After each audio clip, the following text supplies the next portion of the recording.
everyone. Last time that we read the Parker Inheritance, Brandon and Candace were sitting in the living room with Brandon's grandfather and his grandfather's girlfriend. And the girlfriend was telling us a little bit about someone named Ellie McElvin, who she knew from the 50s and 60s. So that's where I will start up again. Candace continued to stare at the photo. Something was tugging at her memory. "Do you mind?" she began as she flipped to the back of the book. Sure enough, she had seen Ellie McElvin in a photo with Siobhan. They were both members of the newspaper staff. She slid the book to Brandon. As soon as he saw it, he grinned. "Do you recognize anyone else from this photo, Miss Kathy?" he asked. She glanced at it for a few seconds, then shook her head. "Afraid not." "That's okay. Just finding this woman is a big help," Candace said. "Thank you." "That's my sweetums, always ready to pitch in." Mr. Gibbs leaned over and gave Miss Kathy a peck on the lips. "Kissing is the #1 way to pass germs," Brandon said. "I'm not spreading germs," Mr. Gibbs said. "I'm spreading love." Then he kissed Miss Kathy again, this time longer. Brandon began to gag. "Don't frown, boy," Mr. Gibbs said as he pulled away. "You should try it sometime. Women like their men a little sweet." "Granddad!" Miss Kathy laughed. "Let him be, Rudolph." "Not too sweet, of course," Mr. Gibbs continued. "Can't be all sissified. Gotta have your nose in those books all the time, but a kiss every now and then doesn't hurt anyone." Candace saw the exact moment when Brandon stiffened during their exchange. It had only lasted for a second, but it happened. Brandon didn't like the word sissified. "Enough, Rudolph." Miss Kathy handed the yearbook to Candace. "Glad I could be of some use. Makes me want to pull out my own yearbook. I was lucky. My son never got a chance to attend Perkins. They combined the schools the year before he reached high school." "Isn't that a good thing?" Brandon asked. "Lambert High is much better than both Perkins and Wallace used to be, right?" "Newer isn't always better." Miss Kathy removed her glasses. "There's something special about being a Perkins graduate. Sure, our building was falling apart. We didn't have the newest equipment. But we loved that school. That community loved that school. It didn't matter if you had kids there or not. If you were black, Perkins was your school.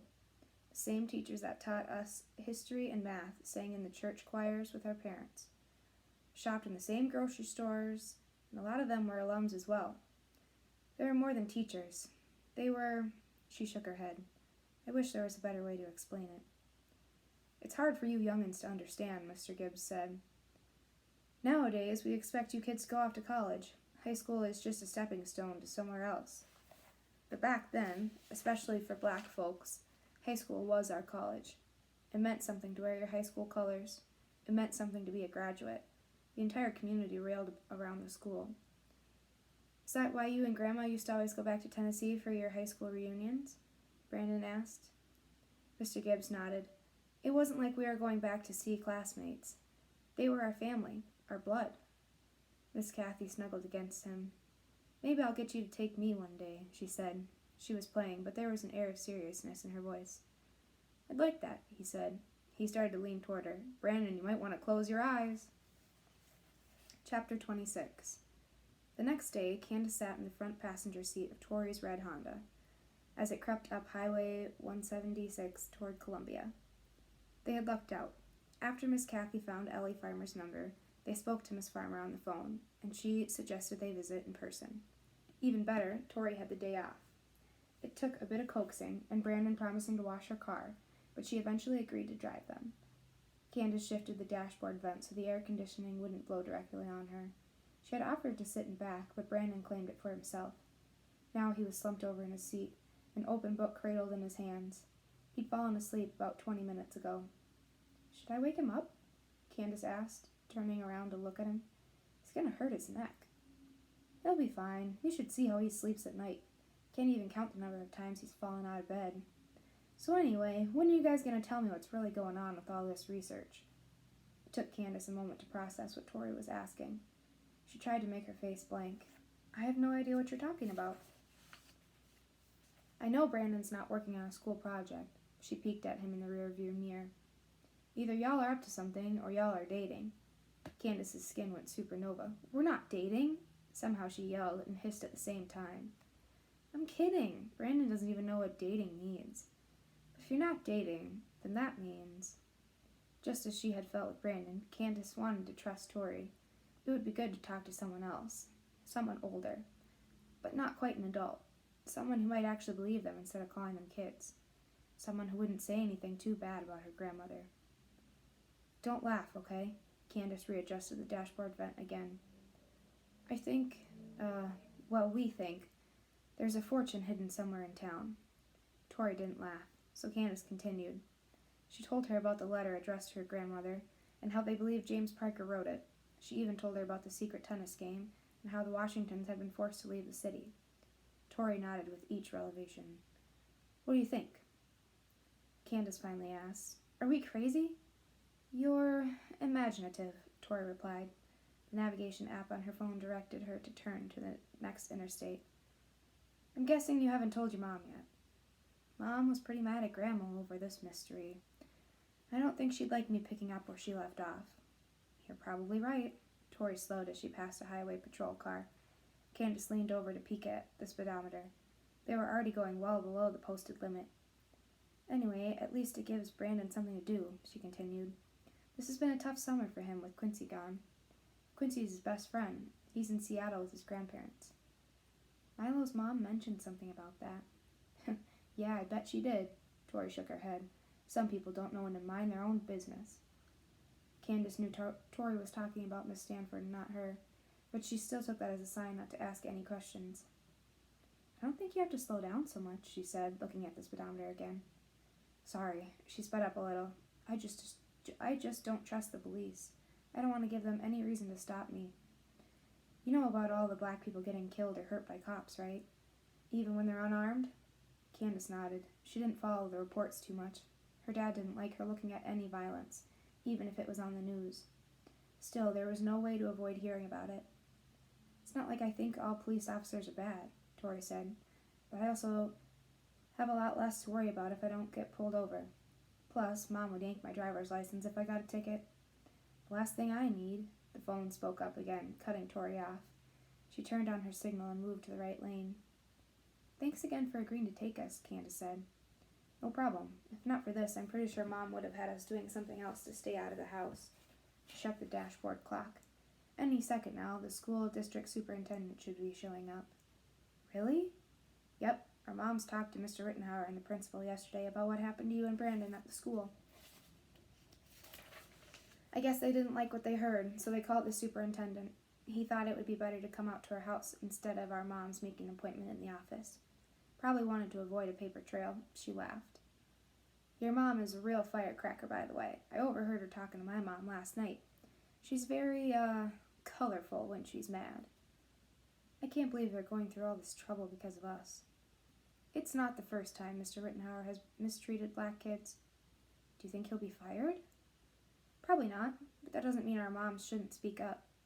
She jerked her head behind her. We're almost there. Better wake up Brandon. 20 minutes later, they turned into a gated subdivision. It reminded Candace of her neighborhood in Atlanta. Every yard was perfectly manicured with lush green grass. They passed a large playground and a pool, both filled with laughing kids. I think this is it, Tori said as she parked in front of a large 2-story red brick house. A huge SUV sat in the driveway. It must have been new. It didn't even have a real license plate. Candace didn't notice the older man in the yard until he stood up from behind a hedge of red tips. His knees were covered with rich black dirt. He wore a pair of green gardening gloves. Can I help you? He asked as they stepped out of the car. We're here to meet Ellie Farmer, Candace said. Oh, you're the kids she was talking about. He peeled off his gloves and hurried over to them. I'm her husband, Jean. Before they had finished shaking hands, a woman with a pink blouse and capris opened the door. Her gray and black hair was pulled into a short ponytail. Dad, what are you doing? The lawn guy will be here next week. Why pay for something I can do for free? Are you at least wearing sunscreen? This skin isn't getting any darker. Cancer, Dad. You've heard of it, right? I'm fine, Rosalie. Can you take these kids in to see Ellie? I'm coming right back with the sunscreen. She turned to Tori. Sorry about that. Mama's inside. She's been looking forward to meeting you all. Rosalie led them through the house. Pictures lined the walls. Jean and Ellie Farmer had a big family. You have a beautiful home, Tori said. Thank you, but it's not mine. Mom and Dad moved here a few years ago and insisted on getting a house large enough for all their great-grandkids to visit at the same time. Rosalie stepped into a large den. Mama, your guests are here.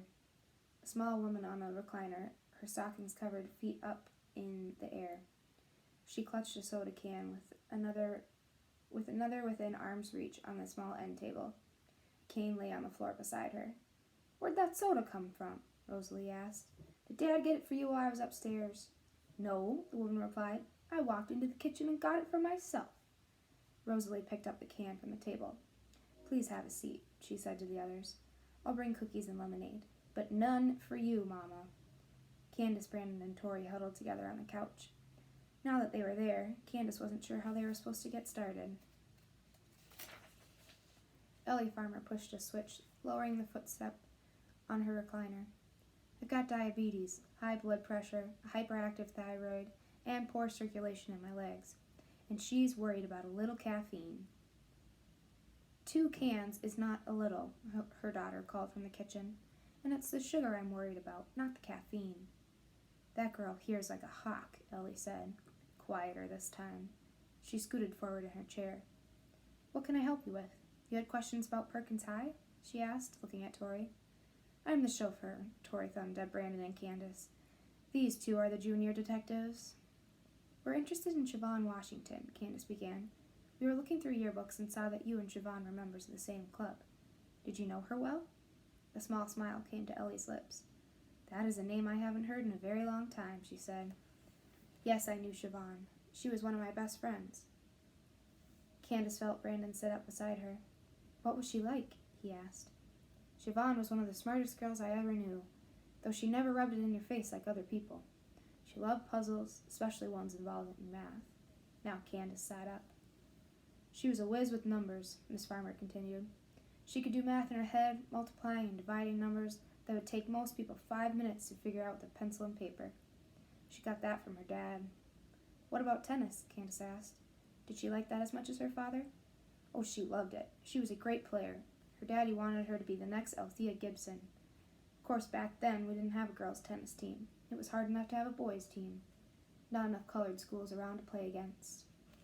Rosalie returned, carrying a tray of cookies and lemonade. She placed it on the coffee table, then lightly touched her mother's shoulder.